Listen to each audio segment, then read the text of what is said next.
Who's that jumping out the sky? Wait, wrong guy. No, it's Illusionist.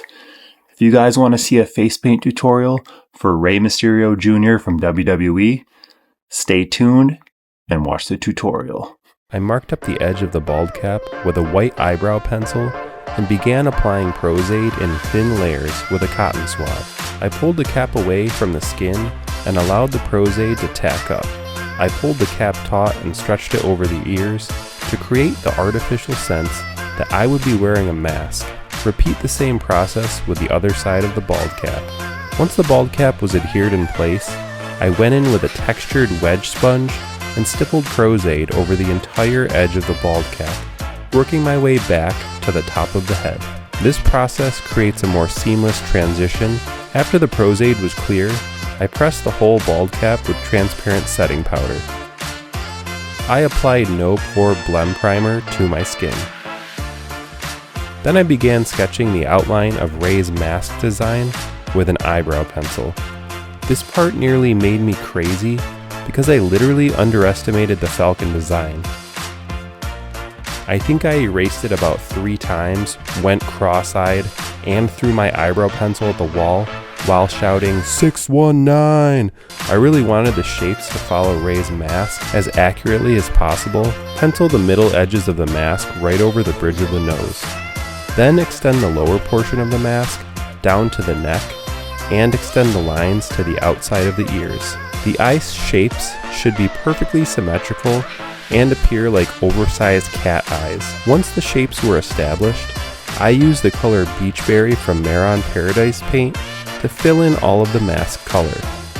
I used a medium flat brush and medium angled brush as this part was somewhat tedious and took a bit of time to not overlap color or get hasty.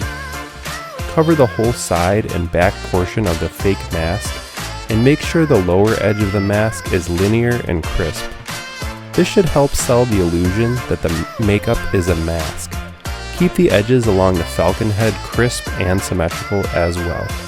Did you guys know Rey Mysterio was trained by his uncle Rey Mysterio Sr.? Next I used a liner brush to outline and fill the Falcon head with white. Rey's original mask has this beautiful vinyl-like sheen to it, but I couldn't quite replicate that with the makeup, maybe in the future version with 2.0.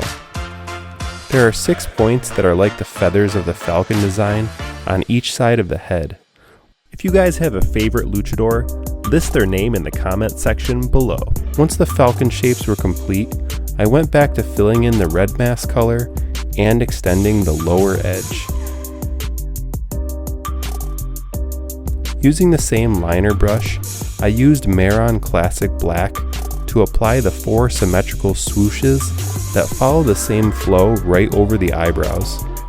I totally screwed up the 4th swoosh and I had to redo it. Now outline the border of both Falcon heads on each side of the face. Again, I'm using a small liner brush to achieve a crisp edge and consistent line width.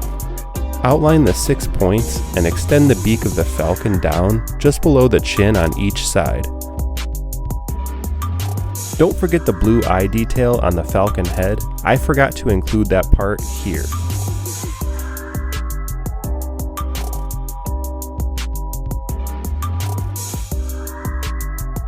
Now I'm painting on the iconic cross design over the forehead and bridge of the nose.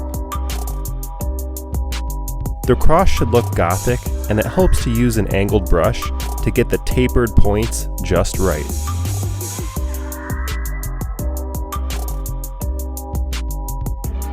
There's a black line that extends from the top of the cross, dividing the center of the head. Now I'm back to filling in more of the red mask color. This was my most elaborate wrestling makeup in recent years, mostly due to the bald cap application and level of details. I think I was working at this for close to 3 hours.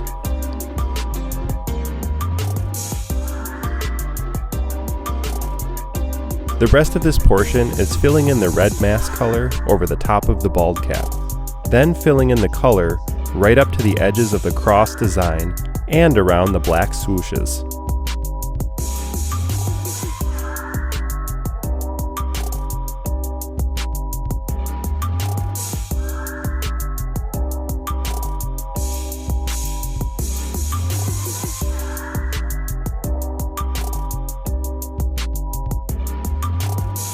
I went back to the liner brush and fixed any black shapes I wasn't satisfied with. Then I outlined the eye holes of the mask. Again, keeping the edges crisp and the line width consistent is crucial to sell the look of this makeup. Repeat the same process with the other eye. Using a brown character shadow from Ben Nye, I lined the edge of the red mask and pulled the shadow down into my skin. I did this to create another sense of the mask being three-dimensional. Repeat this process with the whole edge of the mask.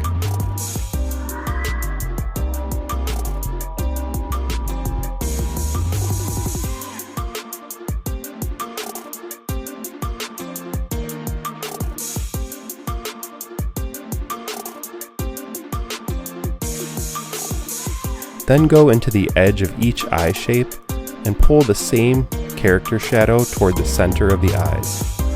Keep the shadow soft and blend it out if necessary. After adding the shadow, I also used a black eyebrow pencil to establish a more defined edge. Pop in some white zombie or mesh colored contacts and your look is complete. Thanks for watching. Don't forget to subscribe or I'll send Ray to your house to personally deliver a 619.